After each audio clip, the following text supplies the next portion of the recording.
Pues vamos a empezar la dedicación que hacemos siempre. Oh tu sol dorado del esplendor más excelente, ilumina nuestros corazones y llena nuestras mentes. Así que nosotros, reconociendo nuestra unidad con la divinidad, que es el corazón del universo, podamos ver el camino a nuestros pies y llevar nuestros corazones y nuestras mentes a esos distantes objetivos de perfección, estimulados por tu propia luz radiante.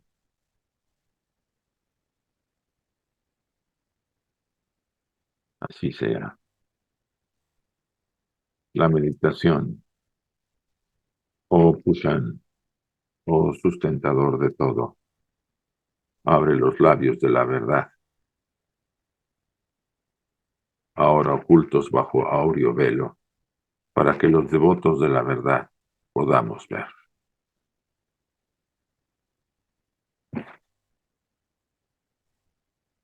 Así sea.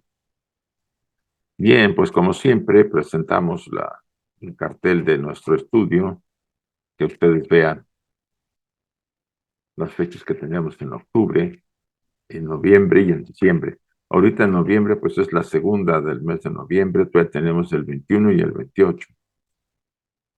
Y las claves son las mismas para que aquellos que por primera vez están entrando a estos estudios puedan utilizarlas para todo el tiempo que este programa dure. El día de mañana mañana martes, tenemos a 15 de noviembre, no, sí, 15 de noviembre, tenemos a Enrique en el estudio de las cartas de los Mahatmas. Recomendable a todos los que deseen, que se interesen en este estudio, que más que ser el tradicional estudio, aborda temas que, si podemos decirlo así, no son normalmente tocados, como la relación de los personajes que aparecen en las cartas, con los instructores, etcétera, etcétera. Están todos invitados y ahí están las claves. Para este fin de semana, el próximo 20 de noviembre, aquí en México es festivo, domingo 20 de noviembre, tenemos a Catalina Izaza, esta hermana de Colombia que está en ADIAR, y que hace un trabajo muy interesante junto con su esposo. Nos presenta el tema La Sociedad Teosófica y sus fundadores, una joya para la humanidad. Están todos invitados, ¿sí? Y estas son las claves que están aquí abajo.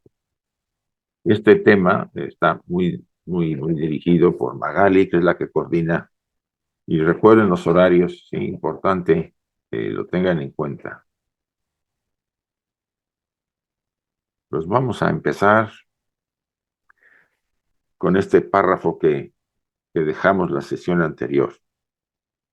Los hijos de la sabiduría, los hijos de la noche, pronto para renacer descendieron, y ellos dijeron, en estos moraremos, dijeron los señores de la llama.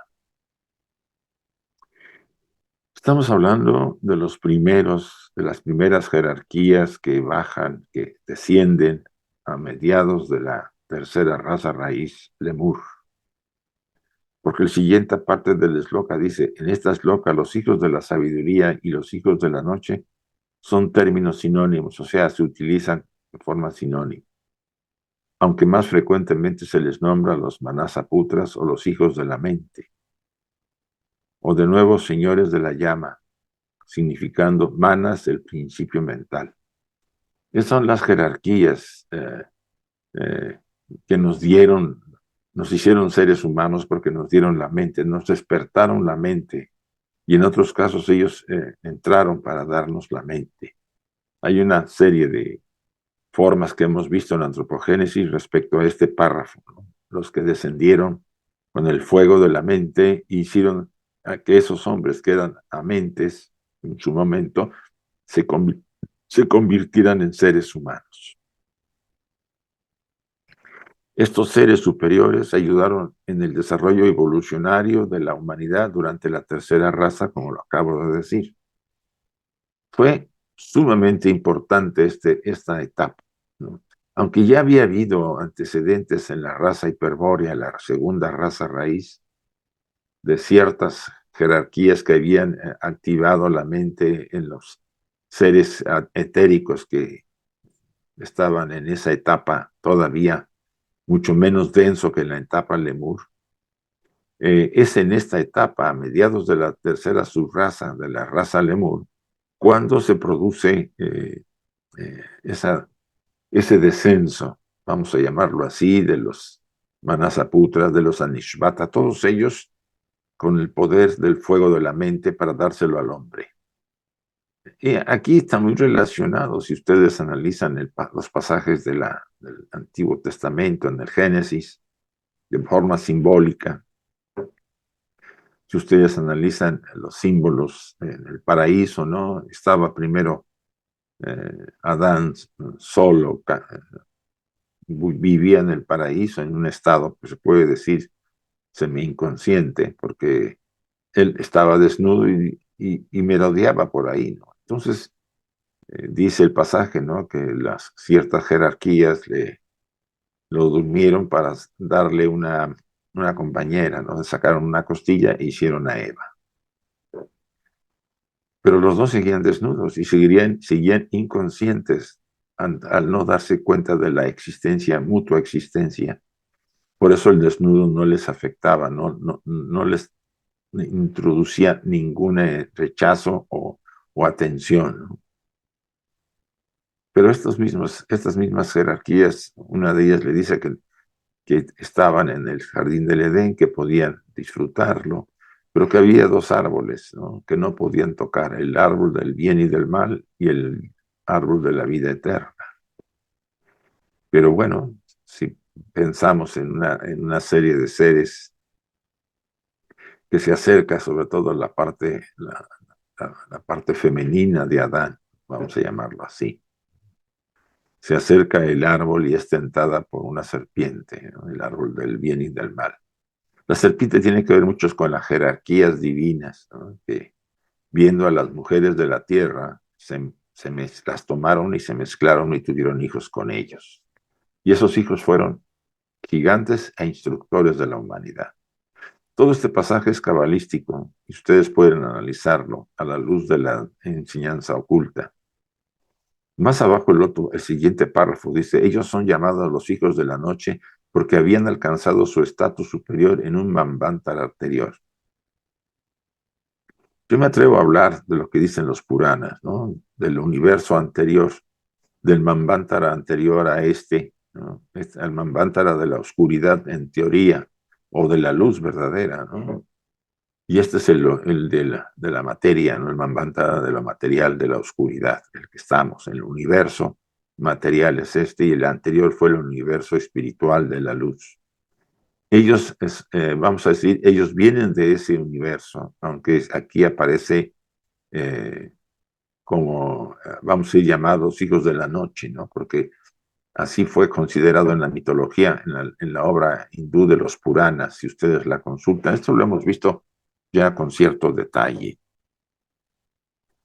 Los señores de la llama son los Dhyan Chohans encarnados. Así son los devas de la segunda y primera razas raíces, ¿no? De la segunda raza hiperbórea y de la primera raza raíces, aunque la palabra aquí es usada en un sentido particular. Ese de seres superiores ayudando a los humanos de las primeras razas. Este punto es interesante, ¿no? Nosotros hemos sido ayudados desde el principio, desde las primeras razas, cuando los pitris lunares, realmente las primeras razas que poblaron, la primera raza humana que realmente era etérica, casi, ¿no? Después vino la segunda, la hiperbórea, todas estas razas antecedentes de la tercera raza raíz, pues tenían ciertas condiciones, vamos a decir, no había materia, eran etéricas, sus principios no estaban completos, solamente tenían el principio espiritual y una vaga silueta etérica que lo cubría, vamos a llamarlo así, etcétera, etcétera. Aunque los pitris lunares del primer orden que vimos ya en la sesión anterior estaban muy desarrollados y estaban preparándose durante estas etapas de las primeras, las primeras rondas de la cuarta esfera o del cuarto globo que es nuestra Tierra. En las primeras razas estaban contribuyendo a ayudarlos. Por eso dice aquí, así, los señores de la llama son Dian Chohan y encarnados. Estos son los devas de la segunda y primera razas raíces. Aunque aquí, o sea, ellos ahí tenían una función en la primera raza raíz y en la segunda. En la segunda hubo una intervención de ellos para activar la mente a algunos de los miembros de la raza hiperbórea. Pero no fue hasta la tercera raza raíz, la Lemur, cuando se activó con intensidad.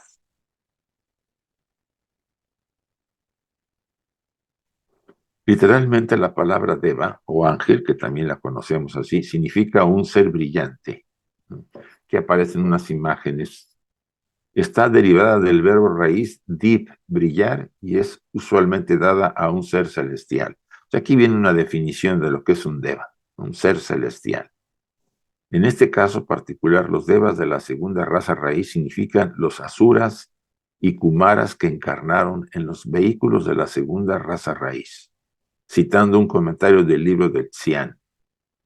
Esta es la segunda raza raíz dotada por los preservadores, o sea, los rakshasas y los dioses que encarnan, los asuras y kumaras, con la débil chispa primitiva, el germen de la inteligencia. O sea, a partir de la segunda raza hubo una influencia de estas jerarquías sobre la humanidad que estaba todavía en ciernes, ¿no?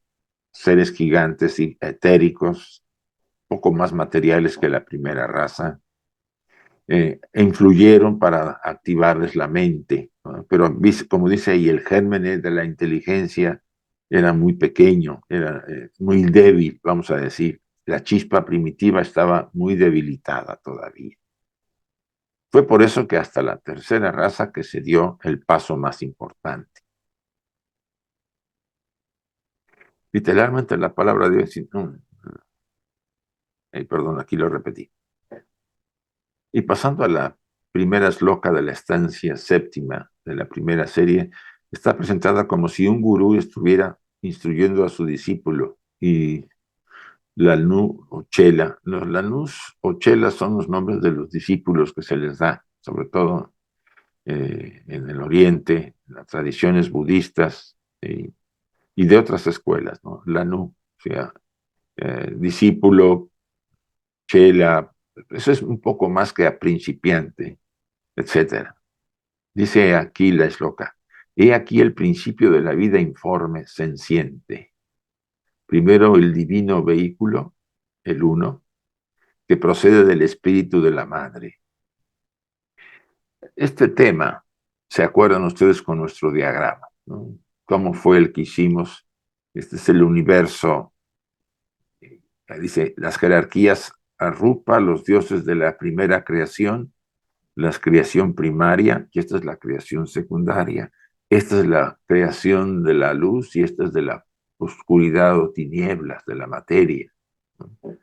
Estos devas, o dioses, vinieron de la primera creación, de este Manvantara.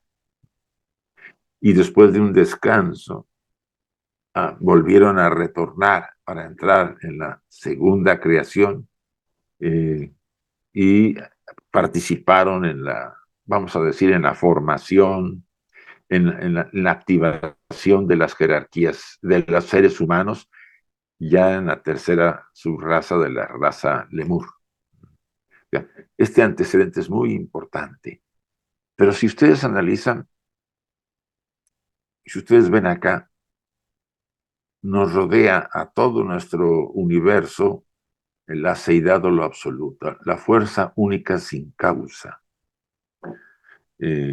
Esto pudiera para algunos, vamos a decir, ser un reto para su comprensión. Todo el universo está sostenido, como decía Pablo, está contenido por aquello que llamamos absoluto y que HPB le puso seidad. Le quieren poner el nombre de Dios, pueden ponerlo, pero esto escapa más allá del concepto de Dios. Esta seidad o absoluto, esta fuerza sin causa, sostiene el universo. Pablo decía, en él hemos emanado, de él hemos salido emanado. En él vivimos y nos sostiene y a él volvemos. En otras palabras, todo lo que nos rodea, todos los seres que nos rodean, toda la naturaleza que nos rodea, todo es sagrado porque estamos contenidos por el absoluto, el aquello, la deidad absoluta, que es la fuerza única sin causa. De ella emana, vamos a decir, irradia una energía y se produce lo que llamaríamos la fuerza dual, ¿no? El padre y la madre que se cristaliza en el Mula Prakriti que conocemos en la tradición oculta. Mula Prakriti es el padre y la madre. O sea, es la dualidad potencial sin manifestarse. A partir de ahí viene la primera diferenciación dentro de este padre y madre, ¿no? El primer logos, etcétera. Y ahí se va llevando todo el proceso, porque este primer logos, que es también el logos inmanifestado, que contiene la potencialidad de todo el universo, aún sin manifestarse, ¿no? Estamos hablando de este universo original, el noumenal, ¿sí? De ahí se produce el segundo logos, que es el espíritu y la materia, la luz o oscuridad, y por ende se genera el tercer logos, o Mahat, la mente.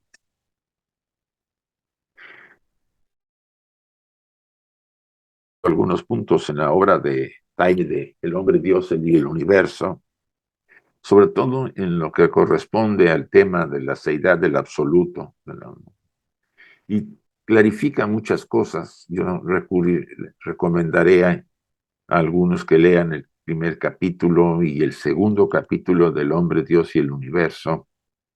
Puede ayudar y clarificar, ¿no? Unos interesantes puntos para que podamos asimilar la idea que es compleja de la seidad hasta donde podamos, ¿sí? Nuestra mente tiene sus limitaciones porque juega en los pares de opuestos, ¿sí? Entre las polaridades. Y la seidad contiene todo, es todo, sostiene todo, lo es todo y no es nada. Y es ahí donde nuestra mente pues, le cuesta tener esa habilidad para penetrar en ese misterio. Eh, Volveremos después, cuando después analicemos los siguientes materiales.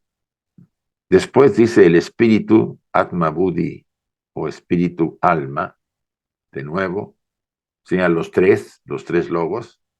Estos tres logos, ¿sí? La luz y la oscuridad y la mente, emanan del uno, ¿sí? Los tres emanando del uno, dice acá. Los cuatro emanando del uno. Si nosotros analizamos esto, tiene que ver después con los cinco, los cuales proceden de los tres, los cinco y los siete. Si ustedes analizan los cuatro, estamos hablando de varios aspectos, ¿no? No solamente los tres logos, sino también estamos hablando del mismo uno, ¿no? 3 más 1, 4. O sea, y la parte cuaternaria, la parte del 5 y del 7, estamos hablando de la parte ya, vamos a decir, trascendental, limitada de este universo manifestado, ¿no? Los tres emanando del uno, este logos inmanifestado, y emanan los tres. Y aquí está lo que llamaríamos en el ser humano el puente, el puente que nos une a la personalidad, a los tres, al logos, ¿no? Y en esta personalidad, en esta estructura personal, en este cuaternario, se encuentra la estructura personal. Entonces, 4 y 3 son 7, ¿no? Los 7 emanando del 1. Como aquí vienen los 3, los 5 y los 7. Estos son los triples y los cuádruples hacia abajo. Los hijos nacidos de la mente del primer Señor. Los 7 resplandecientes. Este tiene que ver con los 7, si ustedes analizan, eh, vamos aquí, aquí se ve en este diagrama. Está la seidad, irradia eh, la primera manifestación, Mula Prakriti, el padre y la madre. Después surge dentro de este plano, de esta esfera, esa diferenciación que es el primer logos inmanifestado. Él da nacimiento al segundo logos, espíritu y materia, y a Mahat, el tercer logos, ¿sí? La mente. Está en nosotros también. Ese triángulo lo tenemos nosotros. Los 7 resplandecientes está ligado a los 7 primordiales, la primera manifestación de la mente. ¿Sí? Después vendrán los lipika, que también son 7, aunque se habla solamente de 4. Los manasaputras, de los que estamos tocando aquí el tema, y así se va, vamos a decir, se va expandiendo, se va abriendo todos los planos de manifestación de este universo con una serie infinita de jerarquías, desde las más espirituales hasta las más materiales, pasando por la etapa humana, porque hay jerarquías sobre nosotros, y también inteligencias, formas inteligentes de alguna manera bajo nosotros también. Esto nos viene a decir que estamos rodeados y estamos dirigidos por estas fuentes vamos a decir, pues aquí estaba, de inteligencias. Y aquí volvemos al tema de los párrafos que siguen. Dice, el rayo único multiplica los rayos menores. El rayo único es el logos inmanifestado. Multiplica los rayos menores. O sea, se refleja en los 3 rayos, ¿no? Entre el segundo logos, el tercer logos, y empiezan las jerarquías, los 7 primordiales, y todos los demás van emanando. La vida precede a la forma, ¿no? La vida precede a la forma, y la vida sobrevive al último átomo o forma. Shula Sharira es el cuerpo físico externo, ¿no? O sea, cuando muere el cuerpo físico, la vida sigue, ¿sí? Sobrevive al último átomo, nunca desaparece en ese sentido, en el sentido de que todo, a pesar de que parezca que está, que ha muerto el traje, que está deshecho, ahí están los átomos de vida que están transformándose y que van a llegar a desarrollar toda una transmutación, todo un camino de transformación. Dice, a través de los rayos innumerables, el rayo de vida, el uno, parecido a un hilo que ensarta muchas cuentas. Este tema ya nos lleva al famoso tema que aquí aparece en el diagrama que traté de hacer. Y lo pusimos otra vez. Dice, la tercera esloca de la estancia séptima definitivamente se relaciona al reino humano. Dice, cuando el uno, aquí está el uno, el logos manifestado, se convierte en 2, luz y oscuridad, aparece el triple es Mahat, la mente. Y los 3 son entrelazados al uno. Si ustedes analicen, yo traté aquí de poner una especie de hilo negro, si se fijan, una cuerda. Es el Sutratma, el cordón de plata, si quieren, o que el cordón de oro, que emana de la vida una y enlaza a la luz, a la oscuridad y a la mente. ¿Sí? Y este es nuestro hijo, Hilo, o Lanu, el corazón del hombre planta, llamado Saptaparna. ¿Por qué Saptaparna? Porque tenemos 7 principios, somos el hombre de 7 principios. Y aquí aparece la palabra Sutratma señalando a el hilo que engarza a todos los principios de los seres humanos, ¿eh? Desde que emanan de la vida una, del logos manifestado, a través de todos los demás principios, al segundo y tercer logos y a las siguientes partes del ser humano. Al primer párrafo, como son muchas las slokas, puede dársele una interpretación tanto cósmica como humana. ¿Sí? Esto se interpreta tanto a nivel arriba como es abajo, o más bien, como es abajo es arriba, significando la manifestación de los 3 logoi, como ya se consideró una conexión con la primera sloka.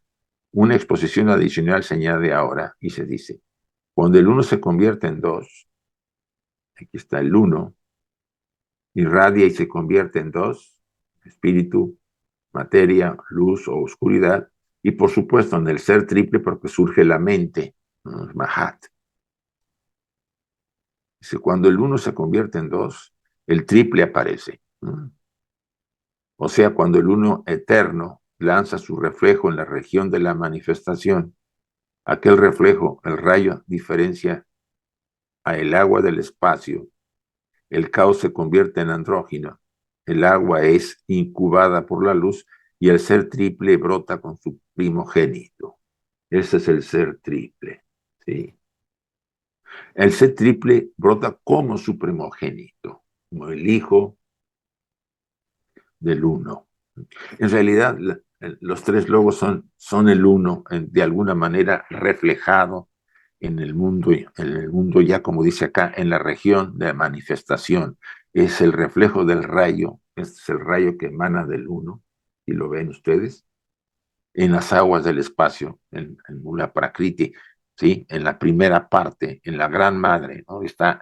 Se está reflejando, porque la vida antecede a la forma, recuérdenlo, de acuerdo a la enseñanza. Entonces, esa vida se preserva, aunque la forma desaparezca, la vida sigue. Si nuestro traje físico desaparece, los principios que tenemos espirituales, de la personalidad y espirituales, sobreviven cada uno de la personalidad cierto tiempo hasta que se funden los necesarios con la parte espiritual, y la parte espiritual jamás muere, jamás desaparece. Sobre todo la parte átmica.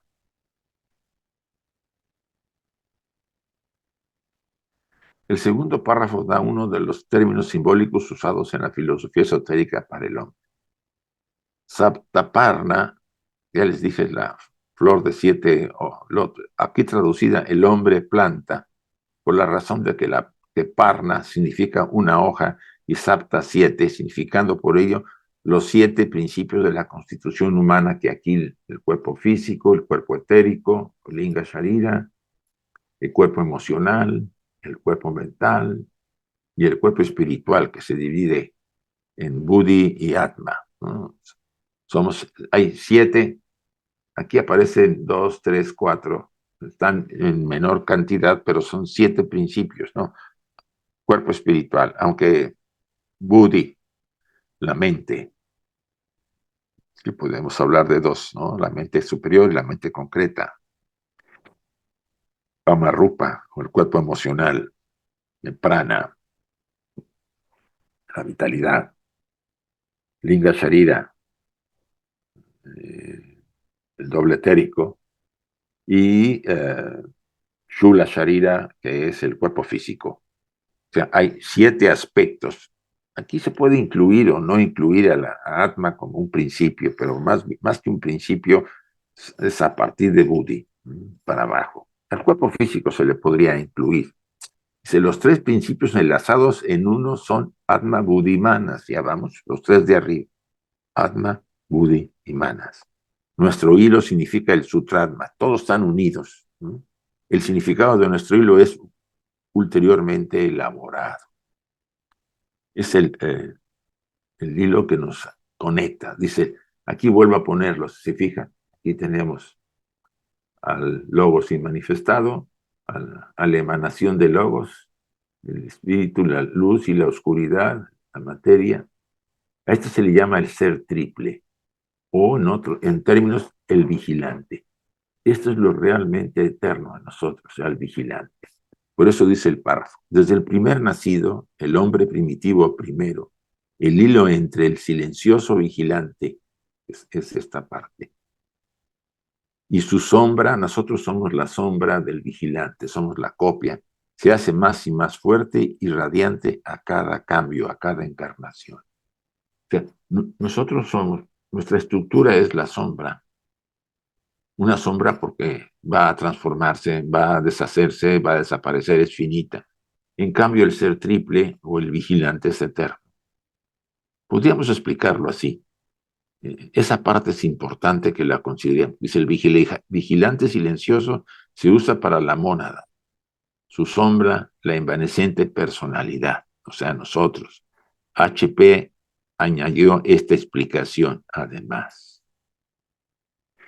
El vigilante o divino prototipo hállase en el peldaño superior de la escala del ser. Por eso yo aquí puse esta línea para mostrar que esto está en la escala superior del ser.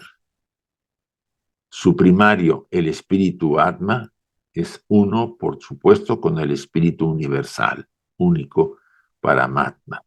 Pero el vehículo Vaján, que es nosotros, la sombra, la personalidad, que es su tabernáculo, el Buddhi, etcétera, etcétera.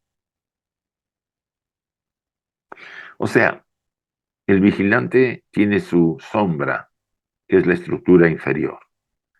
Esta estructura, de alguna manera, esta parte se encuentra en un nivel, vamos a decir, superior, en un peldaño superior de la escala del ser. Y está en una escala inferior. Y esto es lo que de alguna manera nos lleva a percibir que nuestra naturaleza finita está siempre, siempre conectada con la eternidad. Así como estamos nosotros unidos al vigilante, así las mónadas están unidas, y aquí repitiendo a Taimi, están unidas al logos solar, ¿sí? Y el logos solar al logos cósmico, y por supuesto el logos cósmico a la fuente, ¿sí? O sea, todo es reflejo, todo viene del reflejo de la deidad. Todos somos seres sagrados, estamos contenidos en la eternidad, aparente finitud del cuerpo físico, pero sabemos muy bien por la enseñanza oculta que el cuerpo físico solamente se transforma. Los átomos de vida que nos permitieron estar en este plano pasan a un proceso de transformación para retornar después para mi siguiente encarnación.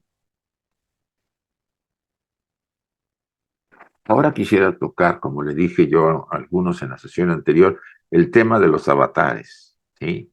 Brevemente, me gustaría tocarlos. Y por supuesto, si hay preguntas, yo espero quizá estar ahí presente cuando se haga esta presentación. Al final, pueda yo dar alguna respuesta si es posible. Dice: un avatar es un acontecimiento espiritual transitorio. O sea, no es permanente un avatar, es transitorio. Y veremos por qué. Aparece como una luz cegadora que viene del cielo hasta el mundo de los hombres. Pasa a través del cielo de los asuntos humanos y se desvanece. Esto es poético.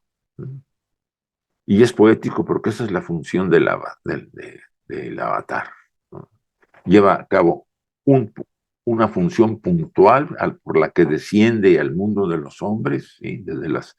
Eh, desde los planos sumamente elevados, espirituales, divinos, viene a hacer un trabajo, una función, una intervención para ayudar a esta humanidad, quizá en un momento de mucha oscuración, quizá en un momento de muchas catástrofes, etcétera, etcétera. El avatar es una composición, y eso es lo que habíamos hablado en la sesión anterior, una fabricación mágica, un ensamblaje de los elementos espirituales, psíquicos, astrales y físicos. Vean acá, es un ensamblaje, ensamblar elementos espirituales, psíquicos, astrales y físicos. O sea, es como un rompecabezas que se arma.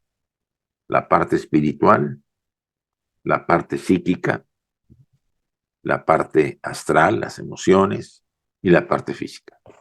Igual como una persona corriente está compuesta de tres bases, espíritu, alma y cuerpo, todos nosotros, un ego reencarnado con un largo pasado. Son egos que hemos venido de muchas encarnaciones reencarnando, kármico, que se remonta a la infinitud de la duración pasada y con un largo futuro kármico por delante. O sea, nosotros somos seres que venimos de muchas encarnaciones, traemos ese bagaje que nos da cierta madurez y todavía se abren las puertas de las futuras encarnaciones que nos faltan. Estamos hablando del formato tradicional de los seres humanos que se desarrollan las mónadas para su crecimiento y evolución.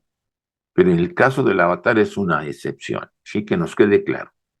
Una composición, una fabricación mágica, es fabricado, se puede decir, el avatar. Un ensamblaje, o sea, un poner varios aspectos espirituales, psíquicos, astrales y físicos. Aquí tenemos la imagen de Sankaracharya. De acuerdo a la enseñanza oculta, Sankaracharya era un avatar y tenía elementos del Buda y de otros seres, ¿sí? El avatar es una unión temporal de estos tres elementos con el fin de producir un efecto más o menos permanente, espiritual e intelectual sobre la tierra entre los hombres. O sea, tiene un fin puntual y directo, ¿no? Viene a hacer este trabajo, este plan, este programa de actividad para poder ayudar a los seres humanos. Termina, se retira y desaparece la estructura porque se desmiembra, vamos así, se vuelve a separar lo que estaba unido temporalmente. El avatar como un avatar es una ilusión, un puro maya, y obviamente es imposible para una ilusión corporeizarse a sí misma, reencarnar. Los avatares no reencarnan, ¿no? Porque no, son una ilusión temporal. Por supuesto, la divinidad que tiene el avatar no es maya, no es ilusión. El elemento búdico tampoco es una ilusión. O sea, las partes que se ensamblan no son ilusiones. Lo que es una ilusión es el total de lo que se ensambló y que cumple una función. Dice, la divinidad no es maya. El elemento búdico no es maya. El cuerpo no es maya, porque todos son ensambles. Pero la combinación de estos tres en una unión temporal es lo que es maya. O sea, es la combinación de lo espiritual, de la divinidad, con el cuerpo búdico y con el cuerpo físico o la personalidad, lo que es un avatar y es temporal. Pero los aspectos que la componen son eternos, si podemos llamarlo así.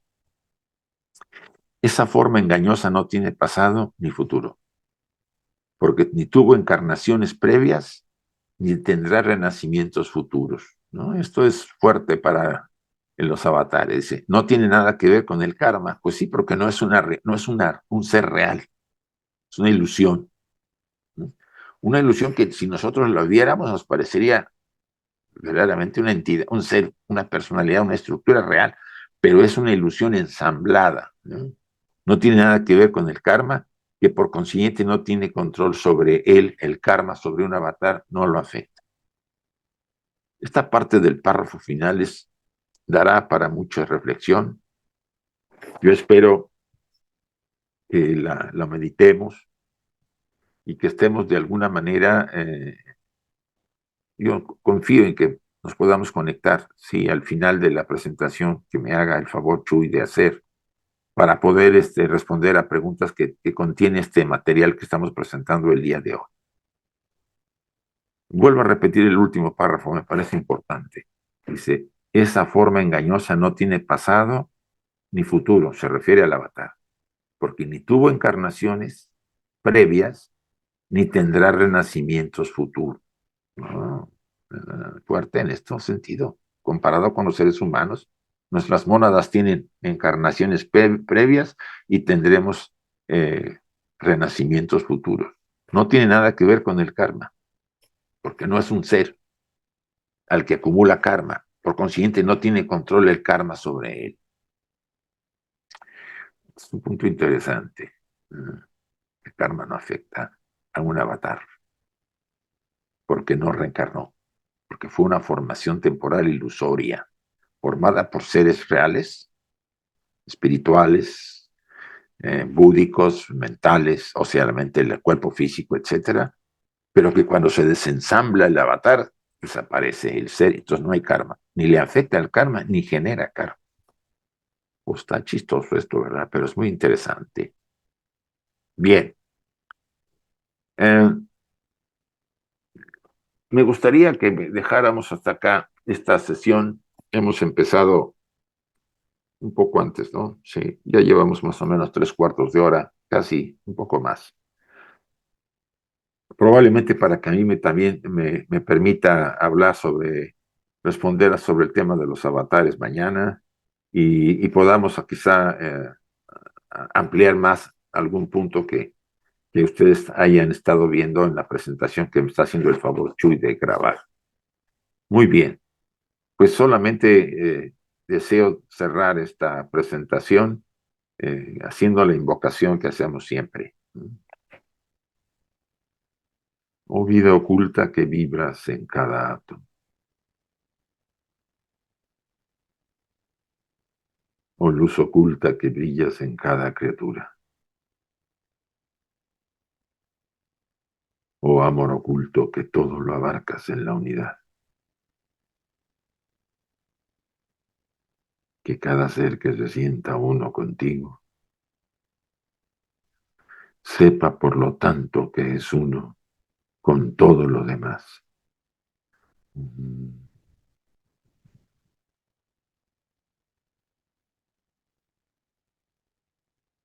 Así sea.